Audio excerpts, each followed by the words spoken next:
जी का जो पार्थिव शरीर है उसको इस वक्त अंतिम यात्रा के लिए अपने अंतिम पड़ाव पर लाया जा रहा है।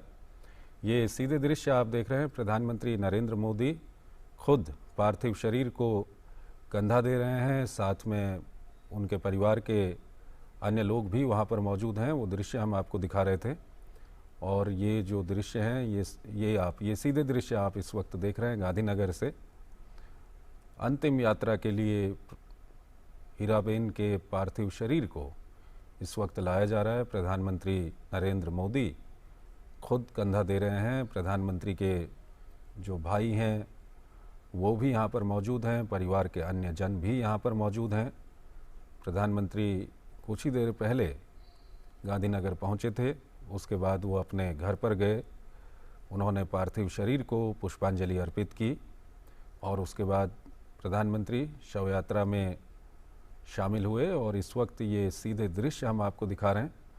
गुजरात के मुख्यमंत्री भूपेंद्र पटेल भी वहाँ पर मौजूद हैं और प्रधानमंत्री और उनके भाई और परिवार के जो अन्य जन हैं वो इस शव यात्रा में शामिल हैं और अपने अंतिम पड़ाव की ओर इस वक्त ये शव यात्रा चल रही है।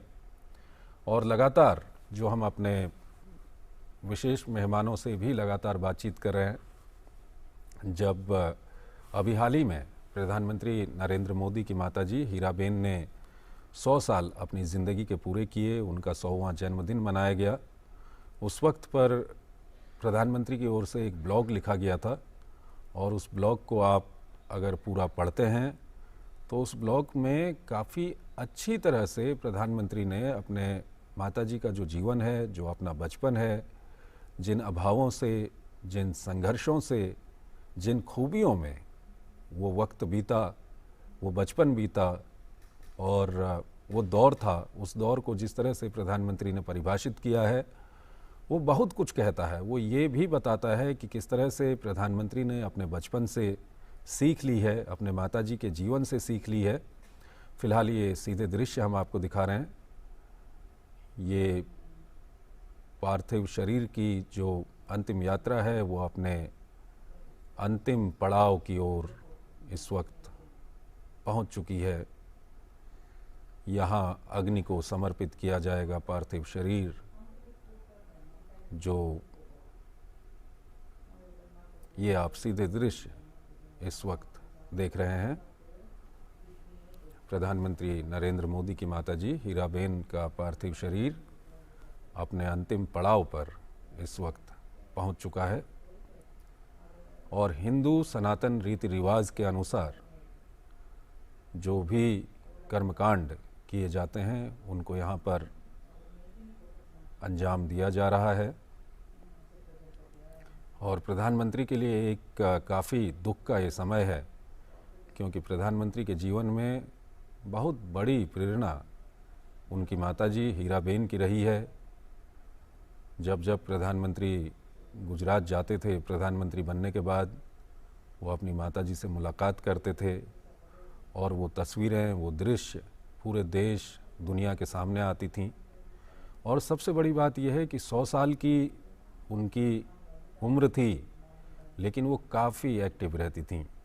कोरोना महामारी के दौर की हम बात करें तो प्रधानमंत्री की माताजी ने खुद सबसे पहले कोविड वैक्सीन लगाकर पूरे देश को एक उदाहरण दिया था। और उस उम्र में कोविड वैक्सीन लगाकर पूरे देश को एक ताकत मिली थी वैक्सीन के प्रति कि वैक्सीन लगाकर कोई नुकसान नहीं है। जब पूरी दुनिया में हम देख रहे थे तमाम देशों में वैक्सीन के प्रति कई नकारात्मक बातें सामने आ रही थीं और कई बड़े विकसित देशों में एक जनसंख्या का हिस्सा था जो वैक्सीन लगाने को तैयार नहीं था। ऐसे समय में प्रधानमंत्री की 100 साल की माताजी ने आगे बढ़कर खुद वैक्सीन लगवाई और पूरे देश को एक उदाहरण प्रस्तुत किया। और उसके बाद जब हम बात करते हैं हाल के विधानसभा चुनावों की, तो हाल ही में विधानसभा चुनाव संपन्न हुए हैं गुजरात में और हमने देखा कि प्रधानमंत्री की माताजी खुद पोलिंग बूथ पर पहुंची थीं। वहाँ पर जाकर उन्होंने वोटिंग की थी। लोकतंत्र के इस महापर्व में, जो महापर्व उस वक्त चुनावों का चल रहा था, उसमें उन्होंने हिस्सा लिया। या हम बात करें नोटबंदी की, उस वक्त के भी कुछ दृश्य सामने आए थे कि किस तरह से लाइन लगी हुई थी नोटों को बदलने की, और प्रधानमंत्री की माताजी भी उसमें सम्मिलित हुई थी। अनिल बंसल जी हमारे साथ बने हुए हैं और इस वक्त ये सीधे दृश्य हम आपको दिखा रहे हैं। हिंदू रीति रिवाज के अनुसार पार्थिव शरीर के अंतिम संस्कार की जो रस्म है वो वहाँ पर निभाई जा रही है। प्रधानमंत्री वहाँ पर मौजूद हैं, परिवार के अन्य सदस्य वहाँ पर मौजूद हैं। अनिल बंसल जी, सवाल ये है कि प्रधानमंत्री पद पर प्रधानमंत्री नरेंद्र मोदी हैं, और ऐसे पद पर अगर परिवार के सदस्यों को कई तरह की सहूलियतें मिलती हैं, परिवार के सदस्य जो एक सामान्य परिवेश होता है उसमें कम ही देखने को मिलते हैं। लेकिन हम अगर देखते हैं प्रधानमंत्री के परिवार को, उनके भाइयों के परिवार को, उनके माताजी के जीवन को, तो कभी ये लगा नहीं कि वो प्रधानमंत्री की माताजी हैं या उनके परिवार वो प्रधानमंत्री का परिवार है। बड़े सामान्य तौर पर ये लोग रहते हैं, और प्रधानमंत्री की माताजी की बात करें तो काफ़ी सादा जीवन उन्होंने जिया है। क्या कुछ कहेंगे? जी के बड़े भाई हैं सोम भाई, और उनके प्रति सोम भाई का नरेंद्र भाई के प्रति काफी लगाव भी रहा है, और नरेंद्र भाई भी सोम भाई का बहुत आदर करते हैं, क्योंकि पिता के बाद एक तरह से सबसे बड़े होने के नाते परिवार का बोझ उन्हीं पर था। तो सोम भाई के घर जाने का मुझे अवसर मिला 2016 में, उनके प्रधानमंत्री बनने के बाद। वो खुद गांधीनगर से हमें अपने साथ ले गए, और मैं हैरान था, उनके घर पर न कोई कुक था, न कोई गार्ड था, न कोई नौकर था, और सोम भाई की पत्नी ने खुद पकौड़ी बनाई, चाय बनाई, और मैं और एक मेरे मित्र थे, हम दोनों को उन्होंने प्रेम भाव से नाश्ता कराया। हम सोचते थे इनके साथ एक फोटो ले लें, लेकिन हम कह नहीं पाए संकोचवश। तब सोम भाई ने खुद कहा कि एक फोटो तो हो जाए हम सबका, फिर पता नहीं कब मिलना होगा नहीं होगा। तो मैं उनकी सरलता और सादगी, मैंने पूछा आपके घर में कोई काम वाली नहीं है? तो उन्होंने कहा नहीं नहीं, बहुएं हैं, बहुएं काम पर गई हुई हैं, और कोई बात नहीं। और उनकी पत्नी ने प्रेम भाव से जो पकौड़ी खिलाई, मैं हैरान था, किसी प्रधानमंत्री के बड़े भाई के घर में ये व्यवस्था हो सकती है, जहाँ कोई तामझाम, कोई लाल बत्ती, कोई किसी गाड़ी पर कोई प्लेट, नेम प्लेट, किसी तरह का कोई मतलब नहीं था। तो बिल्कुल सादगी से, लोगों को तो पता था ये प्रधानमंत्री के बड़े भाई हैं, लेकिन उनके आचरण में, उनके व्यवहार में, उनके रहन सहन में, उनके बातचीत में, आचरण, कोई बात ऐसी नहीं झलकती थी जो उनको आम आदमी से अलग दिखाती। तो ये चूंकि हमने देखा, कहीं कोई किस्सा हमने पढ़ा नहीं। रोज हम राजनेताओं के किस्से पढ़ते हैं, उसके भाई ने वहां जमीन घोटाला किया, उसके भाई ने वहां गलत तरीके से नौकरी ले ली, उसके भाई ने वो कारखाना हड़प लिया, उसके भाई ने, भतीजे ने ये कर लिया, उसकी पत्नी के नाम से ये हो गया।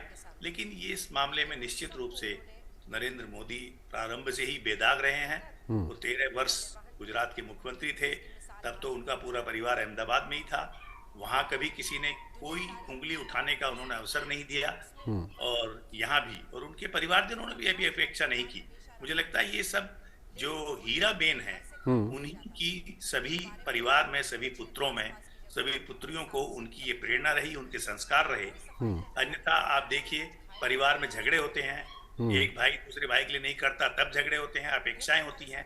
मुझे लगता है उनके जो भाई बहन परिवार, उनका पूरा परिवार इतना संस्कारित है कि ये सब हीरा बेन के संस्कार थे, कि किसी ने अपेक्षा नहीं की, किसी ने लालसा नहीं की, किसी ने टिकट नहीं मांगा, किसी ने कहीं मनोनयन नहीं कराया, कोई किसी चीज की, किसी पट्टा, किसी जमीन, इस तरह की अपेक्षा नहीं की। तो ये एक बेदाग, जिसे गांधी जी कहते थे, सच्ची सेवा, निस्वार्थ जन सेवा, वही होती है। तो मुझे लगता है कि हीराबेन ने वो संस्कार दिए, जिस पर आज नरेंद्र मोदी जी खुद लगातार चल रहे हैं, और उनके बाकी परिवारजनों पर भी कोई किसी ने कभी उंगली नहीं उठाई, किसी ने टोका नहीं। तो मैं कह सकता हूं कि हीराबेन के संस्कार थे ये, जो नरेंद्र मोदी जी में भी हैं और उनके पूरे परिवार में हैं, और परिलक्षित होते हैं, और कोई उन पर आज तक उंगली नहीं उठा पाया।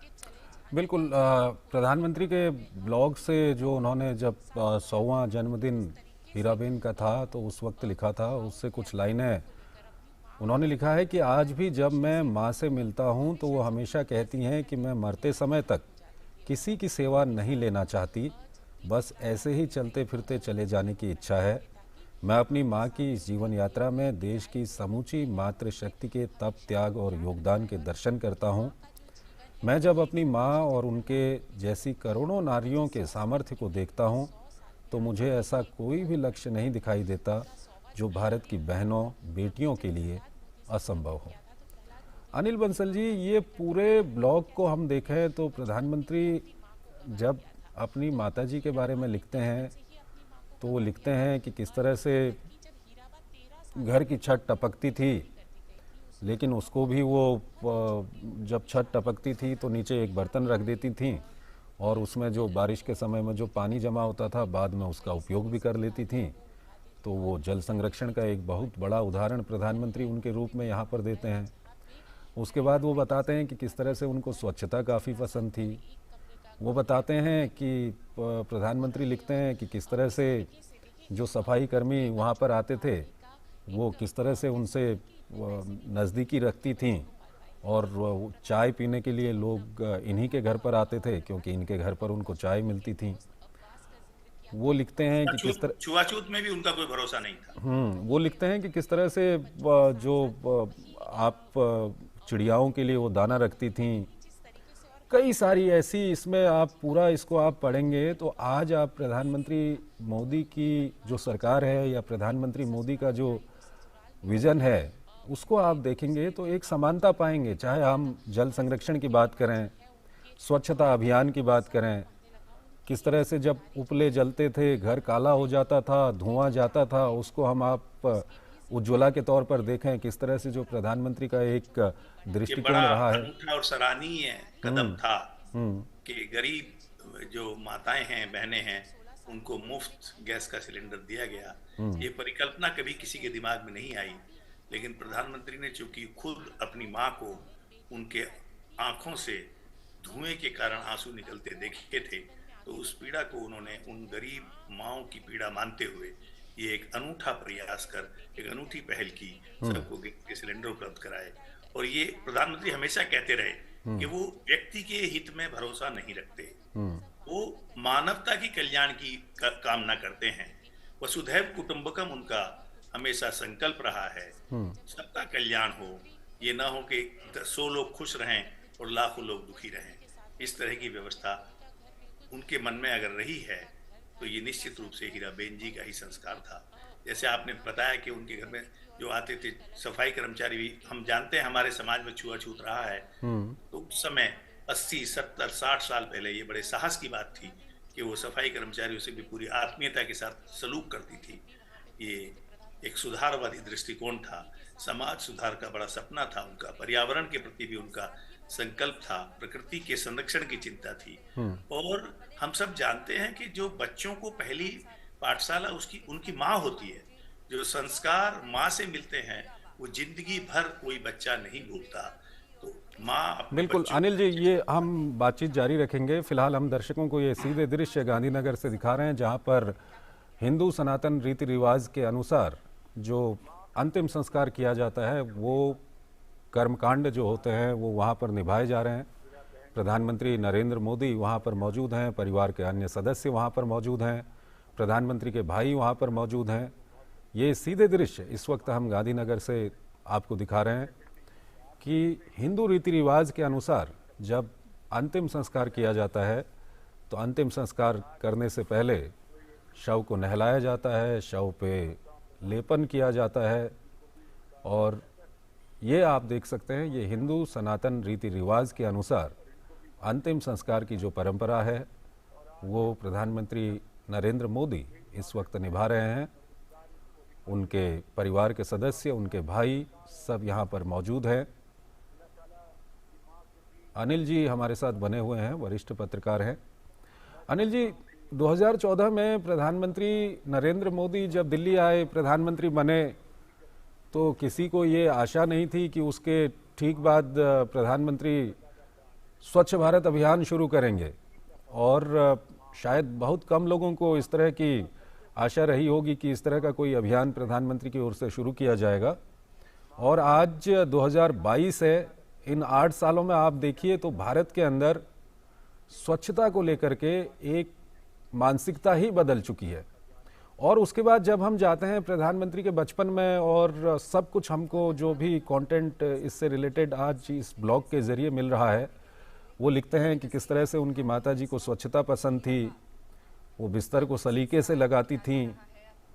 तो ये जो सीख है स्वच्छता की, जो बचपन में अपनी माताजी से उन्होंने सीखी और जब उनको मौका मिला वो देश के सर्वोच्च पद पर आसीन हुए, तो उन्होंने इस सीख को देशवासियों के सामने भी रखा। अनिल जी, देखिए, स्वच्छता के मार्ग में सबसे बड़ी बाधा जो मल विसर्जन को उन्होंने पाया, तो इसके लिए आवश्यक था कि शौचालयों की व्यवस्था। हाँ, तो पूरे देश में ये शौचालयों का एक अभियान चलाया गया, मुफ्त शौचालय, उसमें सरकार ने योगदान किया, क्योंकि लोग खुले में शौच करते थे, इससे दुर्गंध भी फैलती थी और गंदगी भी फैलती थी।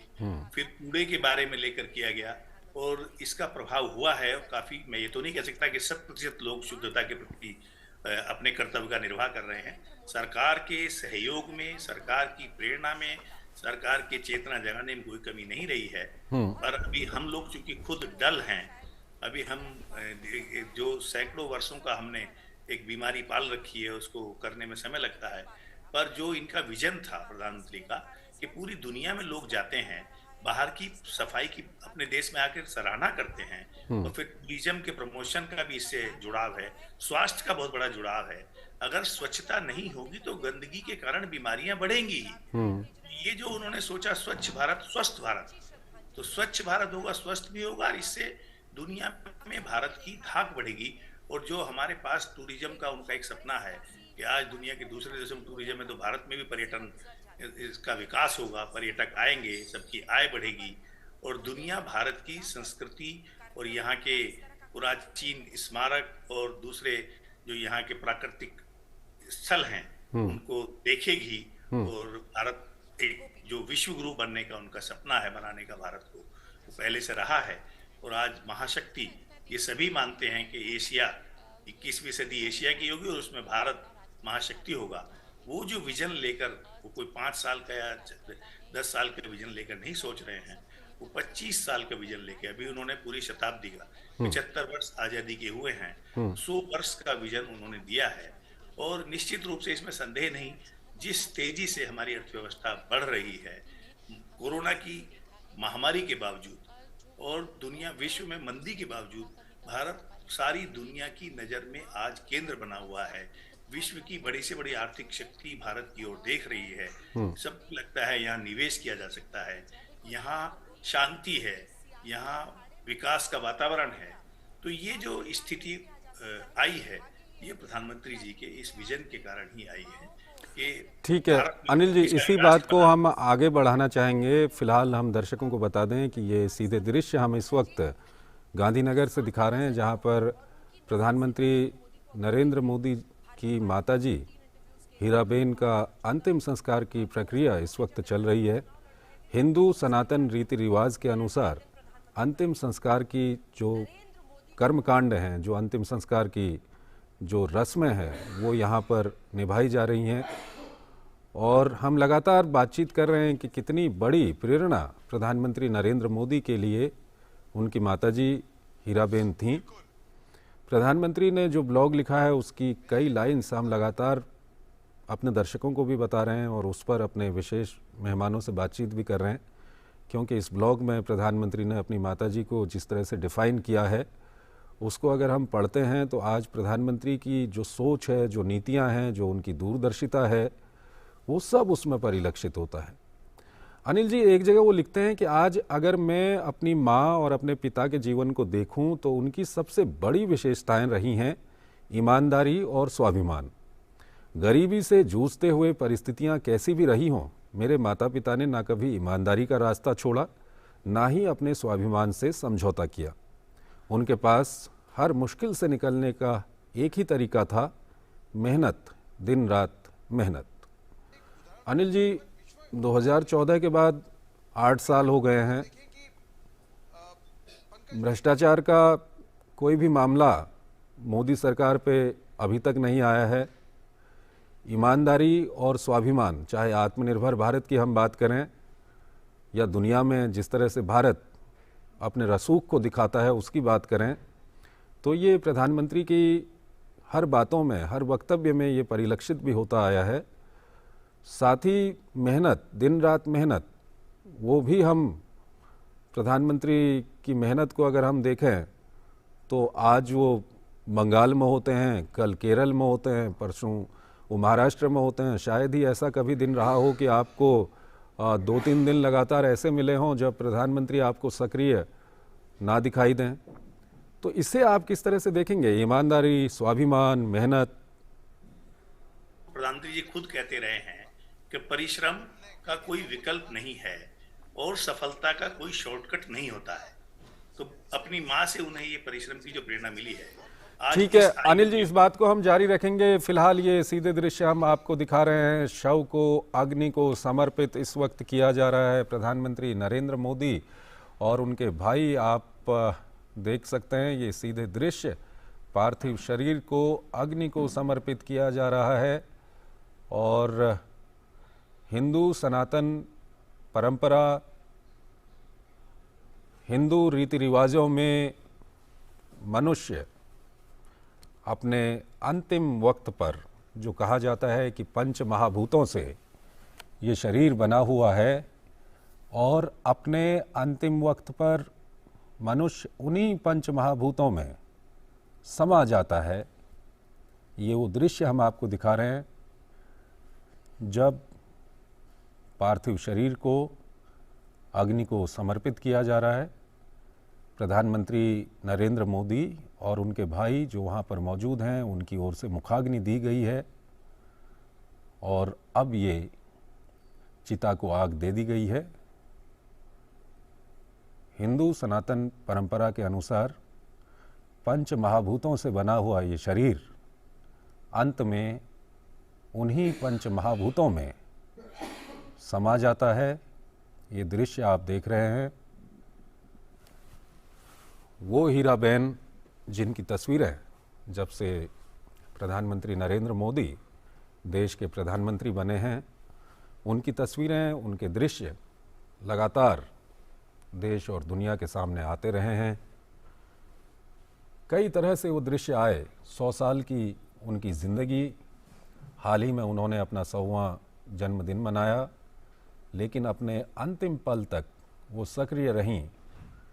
चाहे कोविड की वैक्सीन लगवाने की बात हो या हाल ही में संपन्न हुए गुजरात विधानसभा चुनावों में पोलिंग बूथ पर जाकर वोटिंग करने की बात रही हो, या नोटबंदी के दौरान हमने देखा था कि वो खुद लाइन में लगी हुई थीं आम जनता के साथ। सक्रिय हीराबेन की जीवन यात्रा अब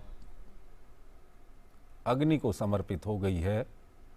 पंच महाभूतों से बना हुआ ये शरीर अग्नि को समर्पित हो गया है और ये शरीर उन्हीं पंच महाभूतों में समा जाएगा।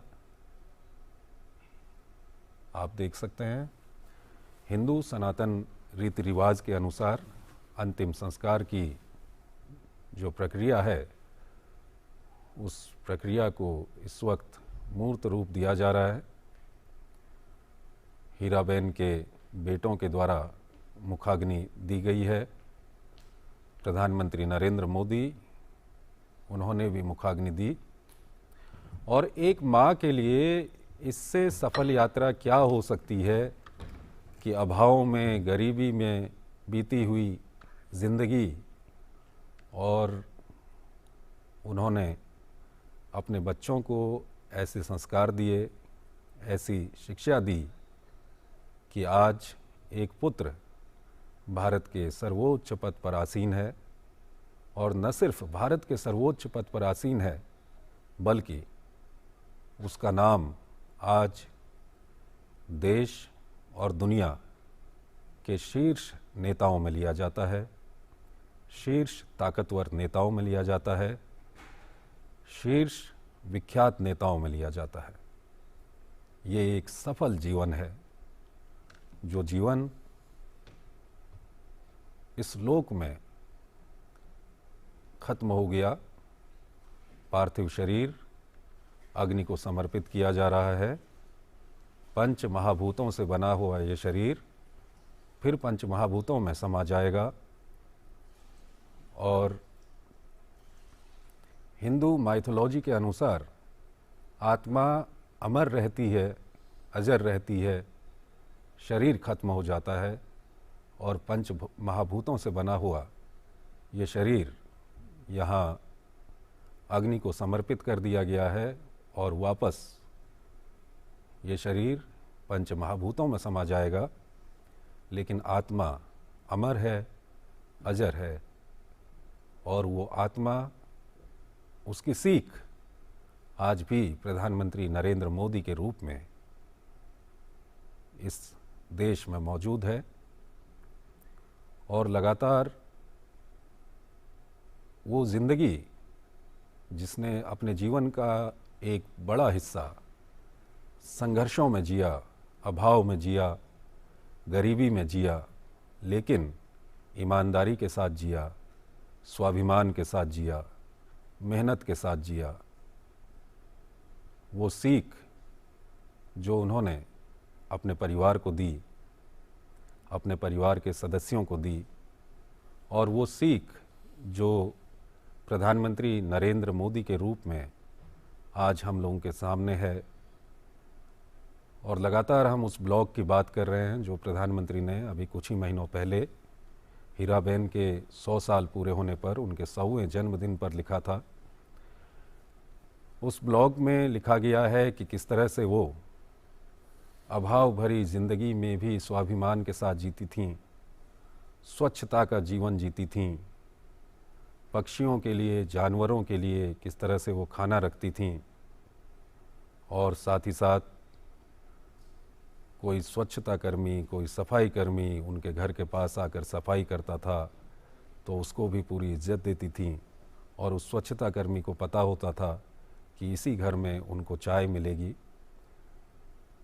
उसके अलावा कई सारी विशेषताएं जो प्रधानमंत्री ने अपने ब्लॉग में लिखी है, उन विशेषताओं को अगर देखें तो वो आज प्रधानमंत्री के दृष्टिकोण के रूप में, प्रधानमंत्री नरेंद्र मोदी की सरकार के रूप में वो लगातार दिख रही हैं। चाहे हम अंत्योदय की थीम के साथ जो योजनाएं हैं, जन धन योजना की हम बात करें, महिलाओं के लिए उज्ज्वला गैस सिलेंडर की हम बात करें, उसके अलावा स्वच्छ भारत की हम बात करते हैं, जल संरक्षण की हम बात करते हैं, हर नीति में कहीं न कहीं उस नेतृत्व ने, प्रधानमंत्री नरेंद्र मोदी ने जो अपने बचपन में सीखा है, जो उनकी माताजी से उनको प्रेरणा मिली है, हर योजना में वो भाव परिलक्षित होता है। और जैसा कि अभी हम उस ब्लॉग के हिस्से को भी आपको पढ़कर सुना रहे थे, वो लिखते हैं कि आज अगर मैं अपनी माँ और अपने पिता के जीवन को देखूं तो उनकी सबसे बड़ी विशेषताएं रही हैं ईमानदारी और स्वाभिमान।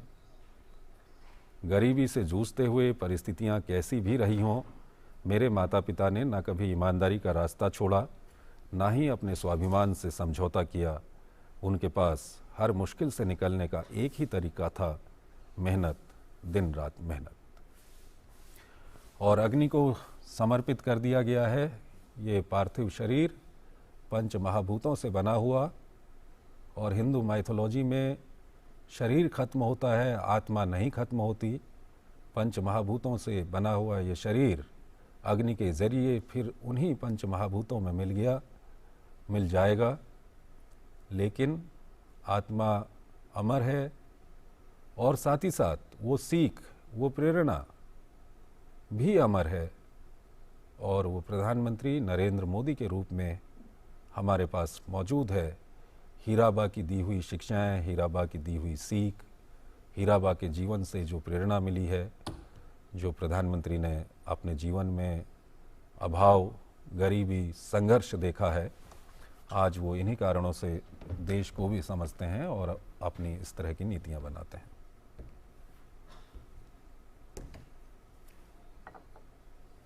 अनिल बंसल हमारे साथ लगातार बने हुए हैं। अनिल जी, पंच महाभूतों से बना हुआ ये शरीर वापस पंच महाभूतों में इस वक्त समा रहा है, मुखाग्नि दे दी गई है, लेकिन आत्मा अमर है और वो सीख भी अमर है जो प्रधानमंत्री को एक माँ से मिली है। देखिए आप, हमारे वेदों में कहा गया है कि शतायु, जो पुण्यात्मा दिव्यात्मा है, उनको शतायु होने की कल्पना की गई है। हीराबेन शतायु हुई, जो जीवन के 4 हमारे वर्ण हैं, ब्रह्मचर्य, गृहस्थ, वानप्रस्थ और सन्यास, उन सबको उन्होंने जिया, पूरे स्वस्थ जीवन जिया, कमजोर अंगों के बावजूद वो किसी पर आश्रित नहीं रही, अपने रोजमर्रा के काम खुद ही कर लेती थी। तो ये एक आदर्श जीवन है। कोई दिव्यात्मा पुण्यात्मा को ये जीवन मिलता है। और जो संस्कार की आप बात कर रहे हैं, प्रधानमंत्री जी ने कभी अपने को प्रधानमंत्री नहीं कहा, उन्होंने पहले दिन ही कहा था मैं प्रधान सेवक हूं। तो ये जो एक भावपूर्ण एक सेवा भाव है, जो मन में संस्कार है, जिसमें जो आपने कहा स्वाभिमान है लेकिन अहंकार नहीं। कई बार स्वाभिमान और अहंकार में बहुत महीन रेखा होती है, लेकिन ये स्वाभिमान है, ये अहंकार नहीं। ये स्वाभिमान है जो सेवा का भाव रखता है जी। ये स्वाभिमान है जो अहंकार की तरह दमनकारी भाव नहीं रखता। तो ये जो बड़ी बात है, जो संस्कार है, ये एक दिव्यात्मा पुण्यात्मा होने का प्रमाण है कि उन्होंने शतायु जीवन पाया और उनकी सब संतान अच्छी हैं, और इतना एक पुत्र उन्होंने दिया। जैसे हम कह सकते हैं स्वामी विवेकानंद को हम याद करते हैं, तो किसी न किसी रूप में जो हमारे प्रधानमंत्री जी हैं, उनमें मैं विवेकानंद का स्वरूप देखता हूँ। उन्होंने राष्ट्र भक्ति, अपने संस्कार, अपनी संस्कृति, अपनी मानवता, इसके कल्याण को ही अपने जीवन का मिशन बनाया है और लगातार उस पर आगे बढ़ रहे हैं जी। जन सेवा, जन सेवा, मानव मात्र की सेवा, जन कल्याण, अभावग्रस्त लोगों की चिंता, ये एक नेता से और क्या अपेक्षा कर सकते हैं आप लोकतंत्र में। एक लोकतांत्रिक व्यवस्था में किसी भी नेता का यही सच्चा मिशन और संकल्प हो सकता है कि वो लोगों की गरीबी को, पीड़ा को, अभाव को, कष्टों को खुद जीता हो, महसूस करता हो, उसके बारे में संवेदनशील हो। और ये भाव हम लगातार देख रहे हैं कि कोई ऐसा अवसर, चाहे कश्मीर में बाढ़ आई हो, चाहे सीमा पर लड़ते हुए जवान हों, किसी को प्रधानमंत्री ने ये एहसास नहीं होने दिया कि वो उनकी संघर्ष भरी जिंदगी को समझ नहीं रहे हैं, या उसको जानते नहीं हैं, या उसको पहचानते नहीं हैं, या वो कोई उनसे अलग हैं। प्रधानमंत्री हैं तो वो कोई विशेष दर्जे वाले हैं, जो सीमा पर जवान लड़ रहा है उसका कोई अलग दर्जा है। ऐसा कोई भाव, ऐसी कोई सोच उन्होंने कभी डेवलप नहीं होने दी। तो यही बात है कि आप देखिए आज देश में जो हमारे फौजी हैं, वो किसी भी जाति के हों, किसी भी बिरादरी के हों, किसी भी पार्टी को वोट देते हों, आखिर वो भी वोट देते हैं। लेकिन ये बात सब, किसी भी फौजी से आप बात करिए, वो कहेगा कि जो स्वाभिमान, जो आत्मसम्मान हम आज महसूस कर रहे हैं, वैसा हमने अतीत में कभी नहीं किया। इसमें कोई दो राय नहीं है। बिल्कुल अनिल जी, प्रधानमंत्री का जो सफ़र रहा है उसमें एक बड़ा महत्वपूर्ण दौर रहा है। प्रधानमंत्री अपने घर से चले गए थे, रामकृष्ण मिशन मठ चले गए थे, उसके बाद उन्होंने पूरे भारत में कई जगह दौरा किया। तो उसको लेकर के वो लिखते हैं कि मैंने जब घर छोड़ने का फ़ैसला कर लिया तो उसे भी माँ कई दिन पहले ही समझ गई थी। मैं माँ पिताजी से बात बात में कहता ही रहता था कि मेरा मन करता है कि बाहर जाकर देखूं दुनिया क्या है। मैं उनसे कहता था कि रामकृष्ण मिशन के मठ में जाना है। स्वामी विवेकानंद जी के बारे में भी उनसे खूब बातें करता था। माँ पिताजी ये सब सुनते रहते थे। ये सिलसिला कई दिन तक लगातार चला। एक दिन आखिरकार मैंने माँ पिता को घर छोड़ने की इच्छा बताई और उनसे आशीर्वाद मांगा। मेरी बात सुनकर पिताजी बहुत दुखी हुए। वो थोड़ा खिन्न होकर बोले, तुम जानो, तुम्हारा काम जाने। लेकिन मैंने कहा कि मैं ऐसे बिना आशीर्वाद घर छोड़कर नहीं जाऊंगा। माँ को मेरे बारे में सब कुछ पता था ही। उन्होंने फिर मेरे मन का सम्मान किया। वो बोली कि जो तुम्हारा मन करे वही करो। हाँ, पिताजी की तसल्ली के लिए उन्होंने उनसे कहा कि वो चाहें तो मेरी जन्मपत्री किसी को दिखा लें। हमारे एक रिश्तेदार को ज्योतिष का भी ज्ञान था। पिताजी मेरी जन्मपत्री के साथ उनसे मिले। जन्मपत्री देखने के बाद उन्होंने कहा कि उसकी तो राह ही कुछ अलग है। ईश्वर ने जहाँ तय किया है वो वहीं जाएगा, इसके कुछ घंटों बाद ही मैंने घर छोड़ दिया था। तो आप एक, अनिल जी, एक माता को देखिए ना, आप माँ की जो ममता होती है वो काफ़ी कठोर होती है, और जब कोई पुत्र माँ से दूर जाता है तो ऐसा बहुत कम होता है कि माँ उसका समर्थन कर रही हो, और यहाँ आप देखिए पूरा समर्थन माँ की ओर से पुत्र को।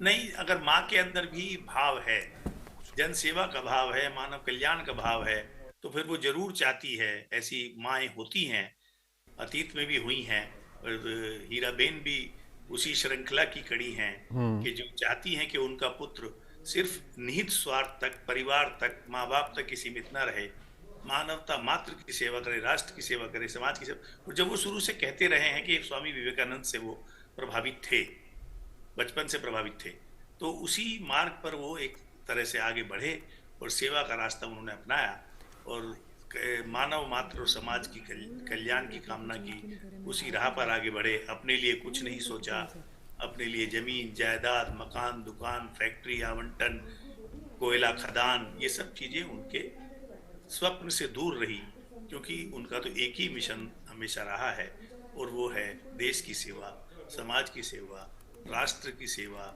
राष्ट्र को विश्व में सर्वोच्च स्थान दिलाना, इस भारत माता के उत्थान की कामना करना, उसको सफल करना, उसको साकार करना, और उसी राह पर वो लगातार बढ़ रहे हैं। तो माँ का तो इसमें योगदान है ही। कौन माँ अपने बेटे को इस तरह से निकलने देती है?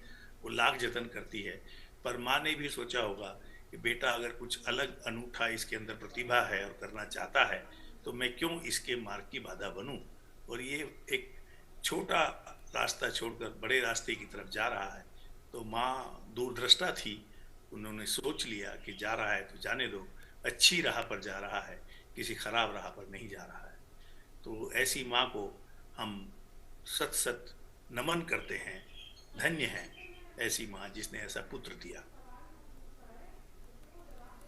ठीक है अनिल जी, इस वक्त ये सीधे दृश्य हम आपको, दर्शकों को दिखा रहे हैं गांधीनगर से, जहां पर प्रधानमंत्री नरेंद्र मोदी की माताजी के पार्थिव शरीर का इस वक्त अंतिम संस्कार किया जा रहा है। पार्थिव शरीर को अग्नि को समर्पित कर दिया गया है। ये सीधे दृश्य हम आपको दिखा रहे हैं। अनिल जी, हम ये जानना चाहेंगे कि अब जब हीराबेन इस दुनिया में नहीं है, प्रधानमंत्री के लिए कितना बड़ा एक खालीपन इसको आप कहेंगे? देखिए, माँ तो माँ ही होती है, चाहे वो जिस उम्र में दुनिया से जाए। माँ का बिछुड़ना एक निजी आघात, निजी क्षति, बहुत बड़ी क्षति किसी भी संतान के लिए होती है। और जो हमारे प्रधानमंत्री हैं, वो तो हमेशा कहते रहे हैं कि उनके जीवन निर्माण में तो सबसे बड़ा योगदान उनकी माँ का ही रहा है, उनकी प्रेरणा स्रोत रही हैं, और वो कुछ उनसे मांगती नहीं थी। जब वो जन्मदिन पर भी जाते थे तो अपनी जो उनकी जमा पूंजी जो उन्होंने रखी होगी, उसमें से 11 रुपए या 51 रुपए या 101 रुपया प्रधानमंत्री को देती थी। और इस तरह का उनका एक भावपूर्ण रिश्ता था।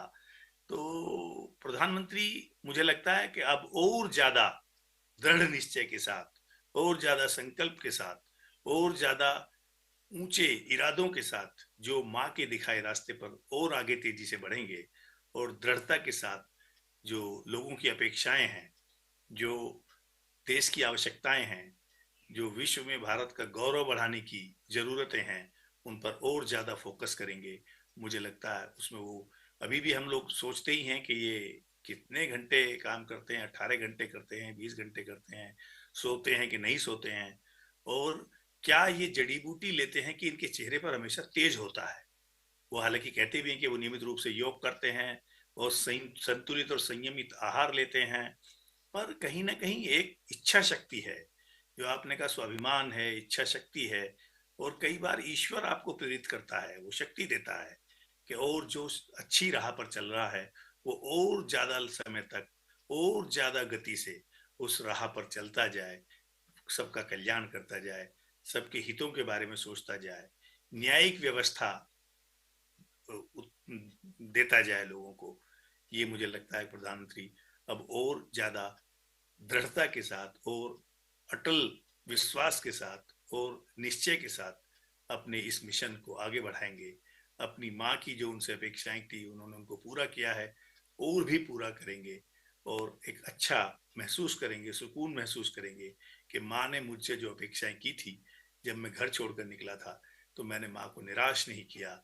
मैंने माँ की अपेक्षाओं, कल्पनाओं को मूर्त रूप देने में कोई कसर बकाया नहीं छोड़ी।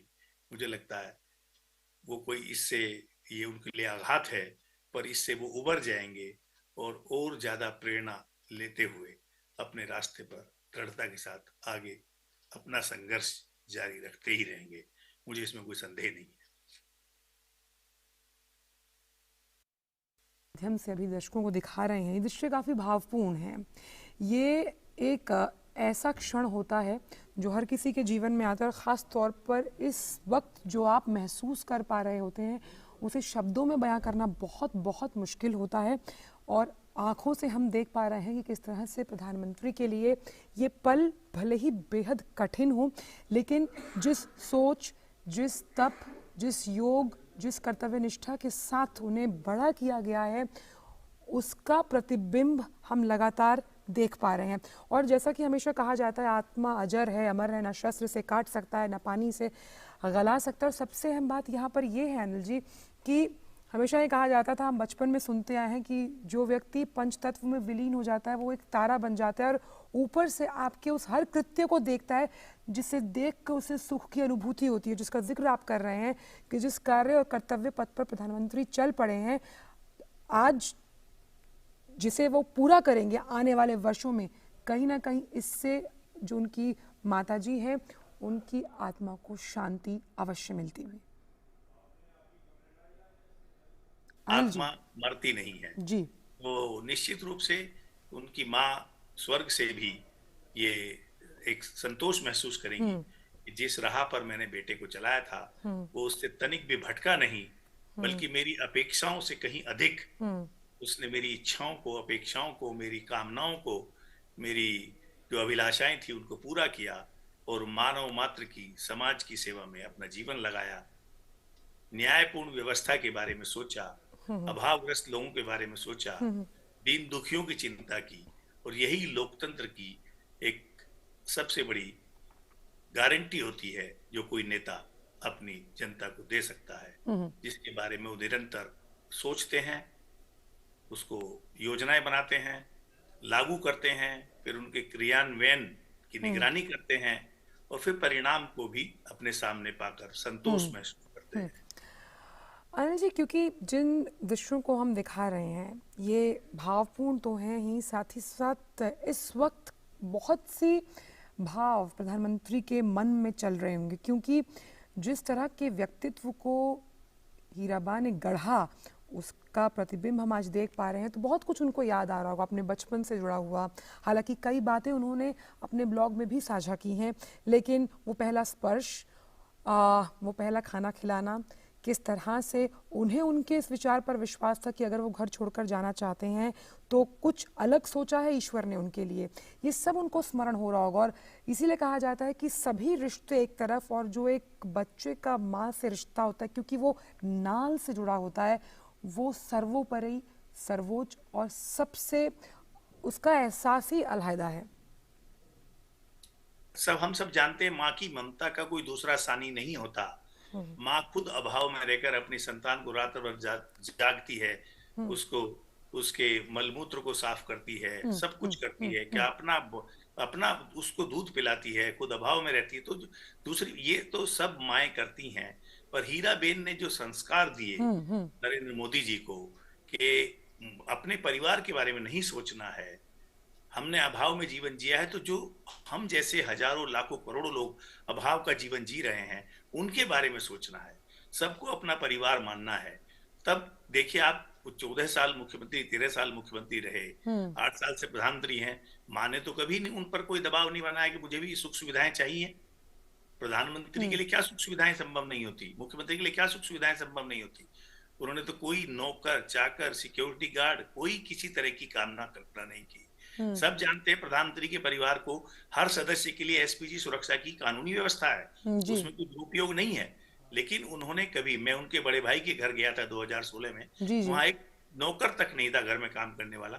सोम भाई की पत्नी ने हमको चाय बनाई, पकौड़ी खिलाई बना के अपने हाथ से 3-4 बजे शाम को। तो ये ये जो जो आप बात कह वातावरण रहे हैं है, ना अनिल जी, ये जो बात कह रहे हैं ये काफ़ी अहम है, क्योंकि किस तरह से सादगी और उच्च विचार के साथ जीवन जीने की जो कला हीराबेन ने सिखाई वो हमने सभी में देखी। जिस तरह से आप बता रहे हैं उनके जो बड़े भाई हैं, आपने उनके जीवन का भी जिक्र किया, हम प्रधानमंत्री को खुद देखते हैं। हमें आज भी याद है कि जिस वक्त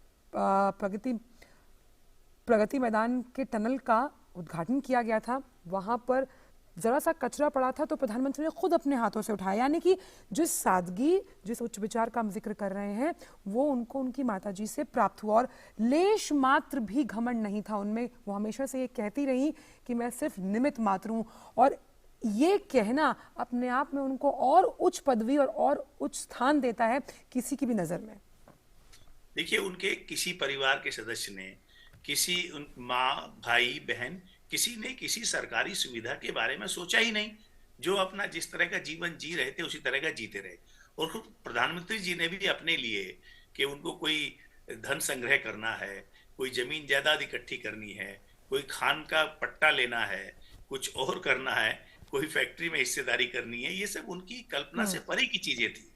उन्होंने हमेशा, माँ ने जो संस्कार दिया कि जी। मानवता की सेवा करनी है, गरीबों की, दीन दुखियों की सेवा करनी है, बड़ा काम करना है। विवेकानंद उनके प्रेरणा स्रोत रहे हैं प्रधानमंत्री जी के, माँ की प्रेरणा रही है, उस देश को स्वच्छ भारत बनाना है। तो ये कितना बड़ा मिशन था कि कितने शौचालय, करोड़ों शौचालय देश में बनाए गए, क्योंकि हम जानते थे कि जो बीमारी फैलती है उसमें एक बड़ा कारण गंदगी का भी होता है। और ये सब बड़ा मिशन उन्होंने बिल्कुल। सोचा। अनिल जी, आप हमारे साथ बने रहिएगा। हमारे साथ हमारे वरिष्ठ सहयोगी अशोक श्रीवास्तव जी जुड़े हुए हैं।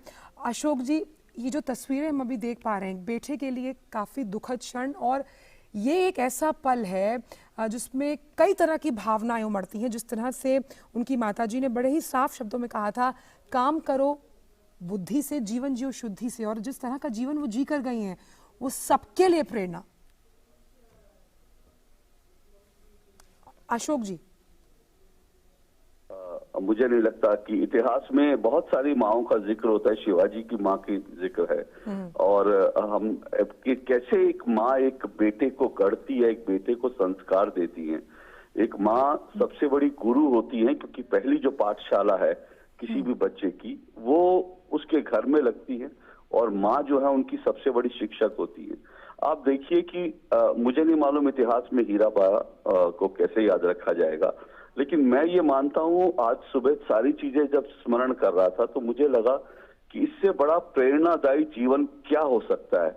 आप सोचिए, एक माँ जिसने अपने बच्चों को पालने के लिए कितना संघर्ष किया, दूसरों के घरों में जाकर बर्तन मांजे, पानी भरा, मेहनत मजदूरी की, और उसी माँ ने फिर अपने एक बेटे को दुनिया के सबसे बड़े लोकतंत्र का प्रधानमंत्री बनते देखा। आखिर इससे बड़ा जीवन क्या हो सकता है? इससे बड़ा प्रेरणादायी जीवन क्या हो सकता है?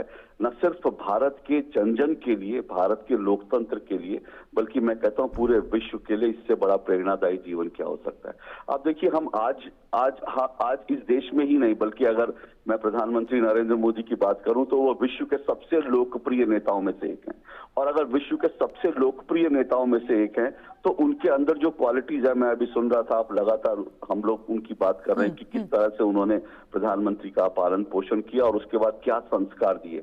आज देखिए, आज प्रधानमंत्री नरेंद्र मोदी के चेहरे पर जो है आज गंभीरता जरूर है। उन्होंने अपनी भावनाओं पर कैसे काबू रखा होगा, ये बड़ी बात है। किस बेटे के लिए, इससे बड़ा किसी बेटे के लिए इससे बड़ा दुख का विषय, इससे बड़ा दुख की खबर क्या हो सकती है जब वो अपनी माँ को जाता हुआ देखे, माँ की अंतिम यात्रा देखे, माँ को अपने कंधे पर उनकी शव यात्रा लेकर जाए। किसी भी बेटे के लिए, पुत्र के लिए इससे बड़ा शोक जो है कोई नहीं हो सकता। लेकिन ये माँ के संस्कार ही हैं कि प्रधानमंत्री नरेंद्र मोदी आज पूरी गंभीरता से उन्होंने अपने भावनाओं पर काबू किया हुआ है। वो अपनी भावनाएं प्रकट नहीं कर पा रहे हैं। उनके अंदर जो एक जो समुद्र उमड़ रहा होगा, भावनाओं का जो ज्वार उमड़ रहा होगा, उसको वो प्रस्फुटित नहीं होने दे रहे। उस पर अगर नियंत्रण करके, और आज भी अगर प्रधानमंत्री ने ये ऐलान किया, उन्होंने ट्वीट जो किए हैं कि आज भी वो लगातार जो उनके सार्वजनिक कार्यक्रम है, उन कार्यक्रमों में वो बने रहेंगे जो उनको जिम्मेदारी मिली हुई है एक प्रधानमंत्री के तौर पर। और आंचल, हमें भूलना नहीं चाहिए कि आज प्रधानमंत्री नरेंद्र मोदी को करीब करीब 8 साल हो गए हैं और इन 8 साल में उन्होंने एक दिन का अवकाश नहीं लिया है। ये माँ के संस्कार हैं, ये माँ के संस्कार हैं कि उन्होंने कहा कि बेटे आप जिस काम में जा रहे हो, जो जिम्मेदारी आपको मिली है उसके लिए अपना सब कुछ झोंक दो। और आज देखिए आप, माँ जब उनकी छोड़कर गई हैं तब भी वो अवकाश नहीं ले रहे, छुट्टी नहीं ले रहे, बल्कि अपने जिस कर्तव्य के लिए उनको जिम्मेदारी, जो उनका कर्तव्य पथ है, उस कर्तव्य पथ पर वो निरंतर आगे बढ़ रहे हैं, बिना किसी दुख के, बिना किसी संवेदना के, पूरी संवेदनशीलता के साथ। तो ये माँ के संस्कार हैं आंचल, और इससे बड़ी बात क्या हो सकती है। और मैं फिर कह रहा हूँ, इतिहास में हीरा बा का जीवन जो है ना, वो एक बहुत प्रेरणादायी जीवन के रूप में मैं मुझे लगता है कि ये कहने में मुझे कोई संकोच नहीं है कि बच्चों को, छोटे बच्चों को पाठ्य पुस्तकों में हीरा बा का जीवन जो है एक प्रेरणादायी माँ के रूप में जो है वो अगर पढ़ाया जाए तो कोई गलत नहीं होगा, क्योंकि उनके जीवन से बहुत सारी महिलाएं प्रेरणा ले सकती हैं। क्योंकि हम जानते हैं प्रधानमंत्री उनसे प्रेरणा लेते थे, और वो हीरा बा जो हैं वो प्रधानमंत्री के रूप में जो उन्होंने जो कुछ शिक्षा दी वो उनको देखते थे। मैं अभी मुझे याद आ रहा था आंचल, ये भी बहुत इंपॉर्टेंट, मैं ये बताऊं कि वो दोनों के बीच संबंध किस तरह का था। आप ये देखिए कि एक बेटा जो है जब वो किसी पद पर पहुंच जाता है, जब वो इतने बड़े देश का, इतने बड़े लोकतंत्र का प्रधानमंत्री बन जाते हैं, वो अपनी माँ के लिए चाहते तो बहुत कुछ कर सकते थे, लेकिन माँ ने कभी बेटे से डिमांड नहीं की, और बेटे को पता था कि मेरी माँ जो है ये पसंद नहीं करेगी। और ये इतने बड़े लोकतंत्र का प्रधानमंत्री और उनकी माँ किस तरह से साधारण जीवन में, मुझे याद है उनकी जब तस्वीरें, उनके परिवार की तस्वीरें आती थी जब वो प्रधानमंत्री नरेंद्र मोदी माँ से मिलने जाते थे, बहुत सारे लोग ओछी टिप्पणियां करते थे, कैमरा ये वो, कि भाई कैमरे के साथ माँ से मिलने गए, लेकिन ये किसी ने नहीं देखा कि उस कैमरे में उनकी माँ के जहाँ रहती हैं वहां जो घर की दीवारों का जो प्लास्टर है वो भी उखड़ा हुआ प्लास्टर दिखता था, साधारण सा जो फर्नीचर है वो दिखता था। तो आप सोचिए एक प्रधानमंत्री, देश के प्रधानमंत्री की माँ जो है कितने साधारण तरीके से रहती थी। और ये सब कुछ चीज है, यही तो प्रधानमंत्री नरेंद्र मोदी को संस्कार मिले। आज अगर वो अपने काम में आज भी लगे हैं, निरंतर लगे हैं, तो ये माँ के संस्कार हैं और कुछ नहीं है। और मैं एक घटना का और जिक्र कर दूं आंचल कि प्रधानमंत्री जी के जो भाई हैं उनके बेटे का ट्रांसफर हुआ था एक समय में, और प्रधानमंत्री जो है जब उनका ट्रांसफर हुआ तो परिवार में एक बार जो है ये बात हुई कि भाई क्या ये नरेंद्र मोदी जी को बताना चाहिए क्या इस ट्रांसफर के बारे में। तो उनकी माँ ने कहा बिल्कुल नहीं, वो इस बात को पसंद नहीं करेंगे, और परिवार ने उस विषय को बिल्कुल नहीं उठाया। बाद में ये बताया जाता है कि बाद में परिवार के सूत्र बताते हैं जब उनको पता चला, जब नरेंद्र मोदी जी को, तो उन्होंने पूछा कि ये ट्रांसफर रूटीन है कि कैसे है, तो सब लोगों ने हंस के बताया नहीं रूटीन है, आप बिल्कुल चिंता मत कीजिए। तो ये एक परिवार के संस्कार आप देखिए, इससे बड़ी बात क्या हो सकती है। बिल्कुल ये संस्कार हैं, और यही हमने देखा कि कर्तव्य परायणता के साथ कठोर परिश्रम का जो संदेश और जिस तरह से उन्होंने प्रधानमंत्री को गढ़ा वो हम देख पा रहे हैं। और प्रधानमंत्री ने जिस तरह से अपनी मां के पार्थिव शरीर को कंधा दिया, अब वो पंचतत्व में विलीन हो गई हैं। और इसलिए कहा जाता है कि जिस तरह से माँ की कमी कोई पूरी नहीं कर सकता, लेकिन आत्मा अजर है, अमर है। और ख़ास तौर पर आज का जो ये दिन है भले ही काफ़ी भावपूर्ण है प्रधानमंत्री के लिए, लेकिन अपनी सभी भावनाओं को वो कहीं ना कहीं नियंत्रित किए हुए आज काम भी कर रहे हैं। बहुत बहुत शुक्रिया अशोक जी इन तमाम संस्मरणों को हमसे साझा करने के लिए, साथ ही आपका भी अनिल जी तमाम जो अनुभव हैं और किस तरह से आज की पूरी यात्रा है उस पर जानकारी देने के लिए। तो फिलहाल इस पेशकश में इतना ही, दीजिए इजाज़त, नमस्कार।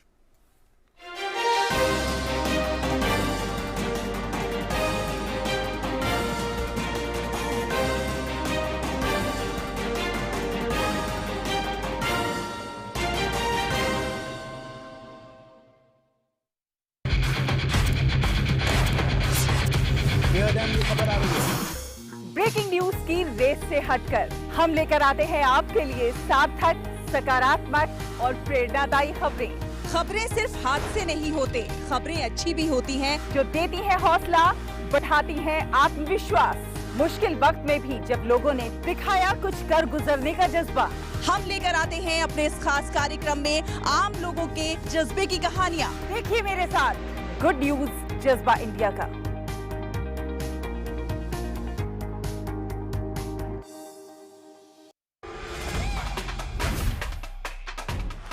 साल 2022 खेलों की दुनिया में कई यादगार पल लेकर आया।